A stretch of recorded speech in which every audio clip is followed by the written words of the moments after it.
Hi guys! Magandang gabi! Welcome back po dito sa Gandara SR Channel for Showbiz Update. Ang tatalakayin nga natin ngayon at pag-uusapan mga kakimpaw ay patungkol nga po dito sa pagpapatato ng isang fine kay Stella or kay Kim Chiu mga kakimpaw. Grabe! Pero alam nyo ba, meron pong hindi natuwa dito. Bakit naman kaya mga kakimpaw? So alamin natin nga yan at pag-usapan.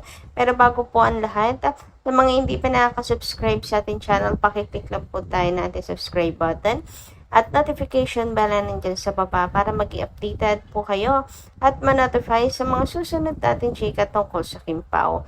Maraming salamat! So, welcome back po again na mga ka-KP sa ating channel. And dumako naman po tayo ngayon sa pagbabasa ng comment mula sa atin pong mga subscriber bilang pasasalamat na walang sawang pagsupport at pagtutok sa ating mga balita. So, ang comment na napili po natin para sa gabing ito ay mula po kay Miss Day Makiyat. Ayon sa kanyang comment, Miss Gandara, yung mga nangyayari sa Kimpaw, lahat yan ay gawa ng may galit sa kanila, Kim and Paulo. Ibigay na lang natin kay Lord. Siya lang ang may karapatan magbigay ng kaparusahan sa mga taong gumagawa ng masama sa tulad nila Kim and Paulo na mabubuting tao na walang inaapakan at walang ginagawang masama sa kapwa. Mga taong hindi lang napapagbigyan sa mga kapritsuhan nila, ang pagganti, ang sirain ang pagkatao ng mga mabubuting taong tulad nila Paulo at Kim. Kung ano man ang ginagawa ng mga ito para gumante sa hindi nila nakuha yung mga gusto nila, ang Diyos ay nakabantay at nakikita yung mga maling pamamaraan nila. Sa ikatutuwa ng kagaya nilang saradong isip, sa gawaing masama sa kapwa, ginagamit nila ang koneksyon ng akala nila sa paraang mali ay nakaganti na sila. Ang mga kagaya nilang nilalang ay wala nang natitirang bait sa mga sarili. Ang tawag dyan, mga tumatandang paurong. Nag-iisip bata na. Si Lord na ang bahala sa kanila, Kim. Lahat ng ginagawa nilang mali at masama, babalik sa kanila ng doble. Ikaw at si Paulo, gawin na lang ninyo yung trabaho na binigay sa inyo. Hayaan nyo na lang ninyong gawin nila yung makakasama sa mga budhi nila. Laging maging mabuti pa rin kayo. Yung mga yan, sa ngayon masaya sila. Dahil meron silang nagawang hindi mabuti sa kapwa. Alam nila yon. Nadadating yung panahon na sisingilin din sila. Ipagpasalamat pa rin natin na kayo ang nadaya. Hindi kayo ang nandaya. Nandito pa rin ang mga seniors na proud pa rin kami sa inyo ni Paulo. Kim, dahil lumalaban tayo ng patas, malinis pa rin ang konsensya at puso. Taas noo pa rin tayong makakatingin sa kanilang mga mata. Salamat Gandara, ingat po kayo lagi-lagi. Ayan, tungkol po dito mga kakimpaw. Nako, siguro may kinalaman to sa pangloloko sa votings na to mga kakimpaw, no? Kasi meron nga di bang napabalita na ganun nga may hindi po mapagkakatiwalaan na bilihan po ng Chomsim. So sayang naman yun mga kakimpaw. Naghahabol pa man din tayo ng boto. Tapos biglang may mga ganyang balita. So hayaan na nga lang daw natin mga kakimpaw dahil may balik din naman po sa kanila yan. Basta tayo, lumalaban po tayo ng patas. And ang mahalaga, hindi po tayo yung nandadaya. So, ibig sabihin, lahat ng nakakamtan nila Kim and Paulo ngayon ay puro mga kakimpaw, ano? Dahil sa husay, dahil sa pagmamahal ng mga fans, hindi dahil sa daya. Yung iba, dahil lang sa daya, maasa sa daya, ay naku, nakakaloka. Pero sina Kim and Paolo, malinis po ang kanilang mga budhi, malinis ang kanilang mga konsensya, at ganun din ang Kim Paulanchas. Alam natin na lahat ng narating nila Kim and Paolo dahil yun sa kanilang pagsisikap at pagmamahal ng mga fans sa kanila. Anyway, dumako naman nga po tayo dito sa mga balita na nasagap natin sa gabing ito mga kakimpaw, at unahin na nga natin ang pag-usapan ang tungkol nga po dito sa botohan for SDA mga kakimpaw. So, na-challenge na po ang lahat ng Kimpaulanchas at natataranta na dahil ang bilis ni Ann Curtis mga kakimpaw, para tayo nakikipagkarera ngayon. Ayan, 1% na lang mga kakimpaw, 2% na lang, magiging number 2 na siya at si Kim may babagsak po sa number 3. Pero, hope hindi po hayaan ng Kinchu Global, ng fundraise ni Chinita Princess, diba?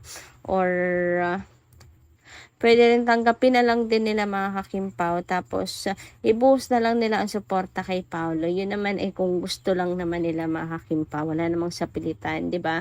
Yun naman po ay pondo nila. So nasa kanila yun mga kakimpaw, kung ano yung gagawin nila, di ba? So sa ngayon, ang nakikita po natin na pag-asa ay si Paolo Avellino, kasi siya yung mas mataas yung percentage mga kakimpaw. So huwag po nating hayaan na pati si Paolo Avellino ay maungusan ni Ann Curtis mga kakipi. Kasi hindi natin alam kung kailan po ulit, diba mga kakimpaw, manonominate si Paolo Avellino para siya naman ang manalo. So kaya this time, hanggat andito ang pangalan ni Pao, ito yung pagkakataon natin. Deserve ni Pao ang manalo mga kakimpaw. Grabe, nakakaloka. Sino ba naman hindi po maluloko niyan mga kakimpaw? No, from 4%, ngayon 21% na, ganun kabilis ang boto ni Ann Curtis sa ilang araw lang mga kakimpaw. So, nanganganib talaga at medyo tagilid tayo, kaya ang hirap mong magpakakampante. Nakakataranta talaga siya. Sa totoo lang mga kakimpaw. Sabi nga po dito, 5 days na lang voting para sa SDA. Kaya please, wag na mag-hold back sa pag-vote. I know, sabihin na wag mag-worry about percentage. But guys, dyan din po nagbe-base ng maging winner.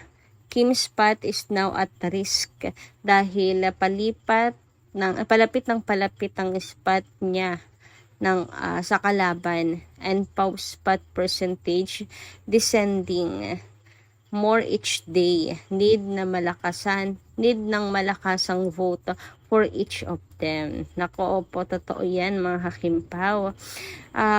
Palapit talaga. And kahit pa sabihin percentage lang yan, ganun pa rin yan mga kakimpaw. Kung sino yung mas mataas, siya po yung mananalo, diba mga kakipi? Desididong-desidido pa naman ang kabila na manalo, di ba mga kakimpaw? So mahirap na magpakakampante. Ito nga po si Ann Curtis, at natutuwa na rin nga po mga kakimpaw. Nag-tweet din po siya sa X, sabi niya, Yahoo! Kasi 20% na ang vote para po sa kanya. So, ayan, super thankful din po siya sa mga fans na binuboost po talaga na maipanalo siya dito sa SDA. Naku, wag naman po sana tayong uuwi ng luhaan, mga kakimpaw, no? Naku, dapat po ay manalo si Paolo Avellino. Ang tinding labanan nito. Sure ako lalong gaganahan ng kanyang mga fans na bumoto sa kanya dahil nagpapakita po talaga si Ann Curtis ng kagustuhan din na manalo for SDA. Siyempre, kahit naman ako, diba, if ever si Pao mag-post na parang excited and happy mga kakimpaw, talagang magiging tawag dun, determinado din na maipanalo siya. Pero sabi naman ni Miss Carl, handa naman na daw si Paolo Avellino lumakad sa napakahabang red carpet. Ngayon naman dumako po tayo mga kakimpaw sa next topic natin para sa gabing ito. And tungkol nga po ito sa pagpapatattoo po ng isang fan kay Chinita Princess or sa character po niya sa The Alibay bilang Stella Marie. So ayan, makikita nyo nga po dito mga kakimpaw na pinatattoo niya ang karakter ni Kim na si Stella. And ito yung reference mga kakimpaw. Oh. So, akala nga nung iba si Paolo Avellino yan mga kakimpaw. Pero hindi po si Pao yan. Isang fan po yan ni Kimi. Sabi nga dito, wow, fans po ba nagpatato ng mukha ni Kim? Ito yung ito yung nagpatato, si Sir Anton. Happy po siya to share sa Kimpaw Lanchas, mga kakimpaw, na pinatato po niya si Kimi. Sabi niya, yes po, sa akin po yan. O, diba? He's so happy na pinatato niya si Kimi. And halata mo talagang Kimpaw fan siya kasi napa-stalk ako sa kanya mga kakimpaw. Sa isang lagi po siyang nakalike sa mga post tungkol po kay Kim, kay Paolo, ayun, lagi po siyang, kay Kim pala, kay Kim, lagi po siyang nakalikes sa mga post. Sabi, ang galing mo naman. Crush mo ba si Kim? Yes po, idol ko po. Ayan. And wala pong masama dyan. Pero alam nyo ba, may nabasa pa ako mga ka-KP na sabi ay obsessed daw kay Kim. Kasi nga, di ba pinatato, obsessed kay Kim. Nako, dapat magdoble ingat daw si Kim. Napa-comment nga yung author, sabi niya, grabe naman. Grabe naman daw. So, mukhang hindi naman siya obsessed kay Kim to the point na kailangan po nating katakutan mga kakimpaw. Sabi niya, bakit naman? Sayang hindi ko kasi na-screenshot. Nung gusto ko kasing balikan mga kakimpaw, sabi ko kasi nung una, hindi na siguro kailangan. Hindi naman siguro kailangan ko i-save. Tapos nung naisip ko, isasama ko na rin nga sa ating update. Nung balikan ko, parang nagpalit ata siya ng post. Ito na yung post niya, pero may mukha pa rin ni Kim. Ayan o.